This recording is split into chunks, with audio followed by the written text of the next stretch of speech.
This just in, folks, the Republic of France is holding elections for their new leader.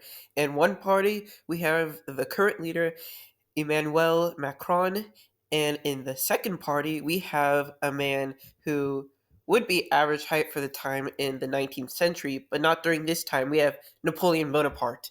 And the results are in. The leader of modern day France is number one general of all time and military strategist Napoleon Bonaparte. So, of course, in this world, NATO and the EU will not be existing, and we'll be taking a look at what if Napoleon was the leader of France. Quick side note, I am sick again, so I might sound a little off. So, whoa, okay, never mind. Wait, hold on, sorry. So here we have the Republic of France, which is going to be under control by, I guess we would call him Emperor Napoleon. And as you may know, he is the greatest military strategist to ever live. And it'll be pretty interesting to see what he'll do, or what I think he'd do as a leader of this country. And first thing they're going to do is, of course, get revenge on the pesky British. You see, the French and the British haven't really been the best of friends, and now it's time to finally settle the score and to conquer the channel, the English channel, that is. So, right away, London is a city right here, the capital of not only England but also the UK. So, it'll be, I don't want to say it's easy, but it's just like there's a river that goes up. So, controlling the channel is going to be important, which France is going to be able to do as it's Napoleon. So, with the city being captured, we see French troops being spread out along the southern coast and up to conquer the more important parts of the UK, such as where people would live. Soon enough, the entire southern coast of the UK and the country of England, as well as the country of Wales, are completely taken, and the entire country is essentially swept up in blue. So, of course, France is a powerful country, and there are more powerful countries in it, but it all comes down to knowing how to use the power, which I think would be France's greatest strength, with Napoleon in general being a good leader and having great strategies, which is why I think that in a war against UK, France would come on top, such as with Germany, Italy, perhaps even like South Korea, Japan, not China or Russia or the USA, but for sure France, dare I say, might be the fourth most powerful country in the world. So of course they're going to want to turn their sights down south. Of course, if you watch Napoleon by Oversimplified, you know that France had some struggles in Spain, and it's time to, well, dominate those struggles.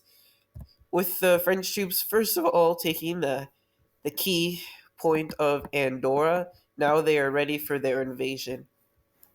First of all, they're coming down into the Catalina region to hopefully discover some separatists who are going to effectively want to join them for their cause and are going to help the French invade the Spanish. Much like in real life, seeing as a very good general is taking control of a powerful country, a coalition is going to start to form. And right off the bat, it's going to form with the original members of Germany. We'll have Austria, and we'll also have Italy in this. They're, of course, not going to be allied with Spain. Spain's on their own for this. And for this, it's not going to go well. France is going to focus on cutting off northern access as well as coming down to essentially grab the city of Madrid. The coastal support is getting larger as the French lines are coming down towards Madrid, which is right there, I think. And essentially, they're not going to want to come down here because it's actually pretty dry in Spain right here. And of course, you want to just strike where it hurts the most. So, with that logic, they're also going to be coming down the coast here of Spain and capturing key ports and cities along the way. From the north, the army is going to focus all of their attention on coming down to essentially grab Spain and all the other surrounding cities, which they're able to successfully do, and eventually border Portugal with the collapse of all this northwestern part of Spain. Spain is continuously losing land in the north and both the south, as the coast is almost completely entirely captured. I guess I should put this as blue because this is Gibraltar, which is British, and the British are now blue. So I guess that's blue also, which means that they can start an invasion from here, which they do, which essentially is going to connect with the blue right there and crippling Spain completely. Oh, I should put this as red. This as blue. This is Corsica, where Napoleon was born. Fun fact. And this is red. So the coalition, of course, sees Napoleon is is making some moves, and their main goal is going to create a wall, and are now going to include Denmark in the first coalition. I'll call them. So that's not going to matter to Napoleon for right now because the next enemy for them is Portugal. And now we're going to turn over to the Benelux, where Luxembourg is going to be swept away. The Netherlands and Belgium are essentially just going to be cut off from coastal access. But something strange is going to happen here. Germany is going to start their own invasion to create a buffer zone between them and France so it's not completely bordering them. And it's going to go pretty well with essentially half of the Netherlands and half of Belgium going to Germany, the other half going to France. Ireland is also going to be taken, and now we see the continent being divided by west and east. And now France is going to make a pretty solid political move. They're going to make all the other countries choose between them and the red team, except for Switzerland, of course. They get a pass. So, first, we're turning our attention towards the Nordic countries.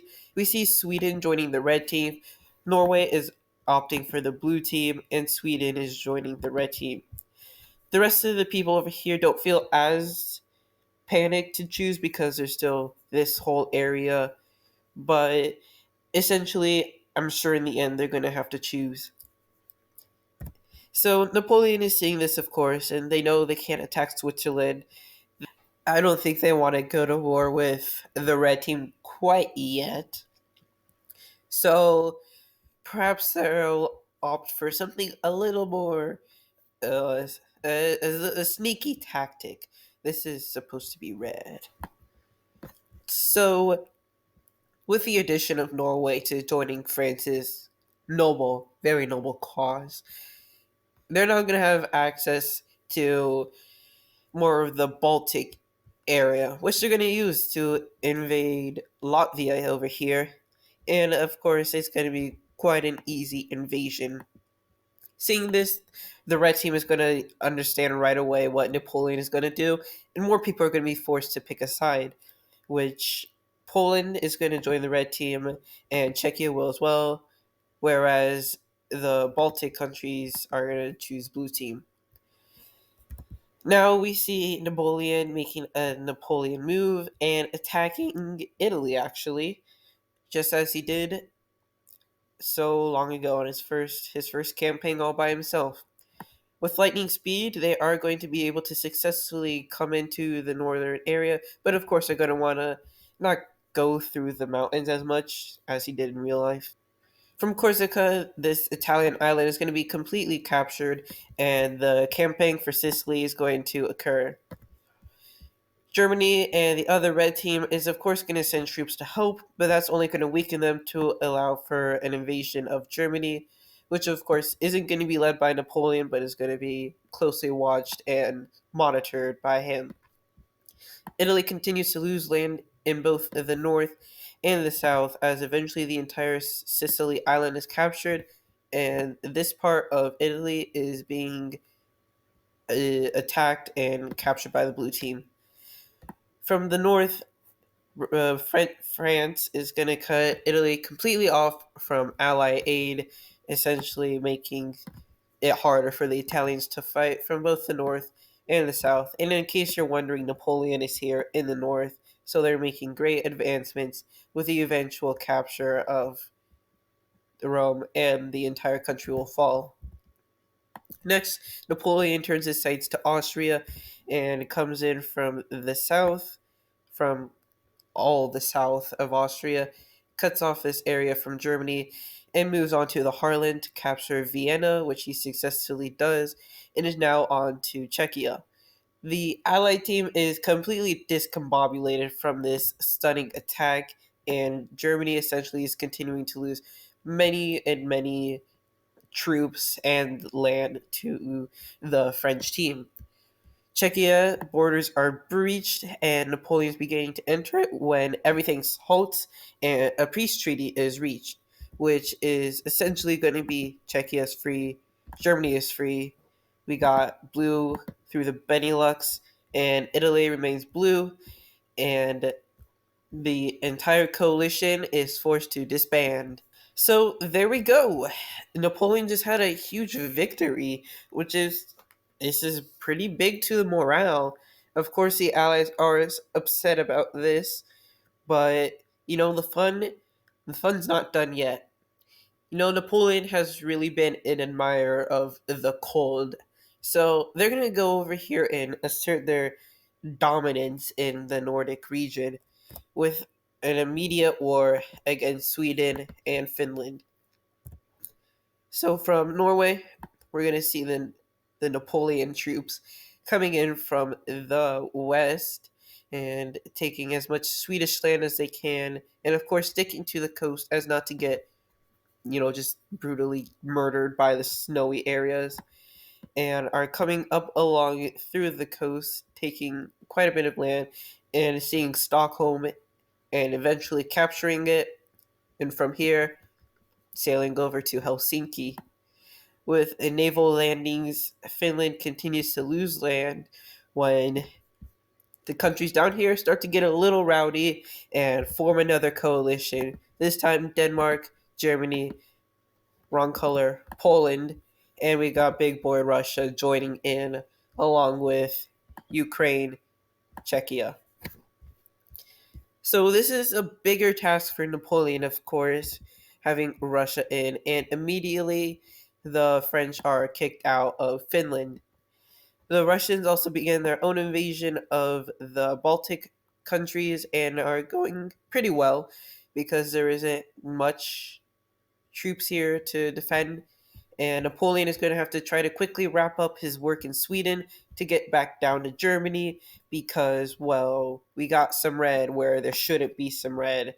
And there used to be a little bit more blue down here. So Napoleon essentially leaves this to one of his marshals, comes back down here, and just pounds them out of Germany and into their own territory. Napoleon has always used speed to his advantage, which is what he's going to do, and essentially create a spearhead to make his way across the country to Berlin, threaten their capital, and disband the coalition. Work in Sweden is being cleaned up as the Swedish army is probably resulting to just small attacks as they don't really have much resources to supply, and the invasion of Denmark and the Battle of Copenhagen ensues. Russia is continuing with great success and takes over the entire Baltic region, but Napoleon continues to do his thing and is taking more and more German territory and making his way closer and closer to Berlin. From Austria, Czechia is being invaded from the south, and their primary goal is to cut them off over here to prevent any aid from Ukraine or the Polish. Too much aid getting in from the east, which is going to be pretty successful as they are taking more of the country, and Czechia is eventually taken over, and now it's Germany who's getting invaded from multiple sides and are not going too well. Over here, the Finnish and Russian troops are landing in Sweden and are helping their efforts to push the French back out, which are pretty successful. And so the French offensive in Scandinavia is coming to a slight end, but there are still French troops there. With the extent of the loss of land in the Nordic countries, Napoleon's going to focus all of his efforts on capturing Germany, the leader of the coalition. So with all his forces, he's going to continue to make the spearhead grow larger and also get a little wider so it's not too unstable. Berlin is about right there, so that's going to be where his target is. And after an extensive battle with the German forces around the city, he's going to be able to successfully capture it, and with it, Germany is going to fall. Now, the war, of course, isn't over, but the video is. Part 2 will be coming out next week, and this video idea was given to me by Norway Circle, so thank you for that. If you ever want to see any mapping scenarios or anything else, of course, put them in the comments. I do listen. A few of my videos have been recommended by viewers. I appreciate you for taking time out of your day to watch my videos, and I hope you have a fantastic rest of your day. Goodbye.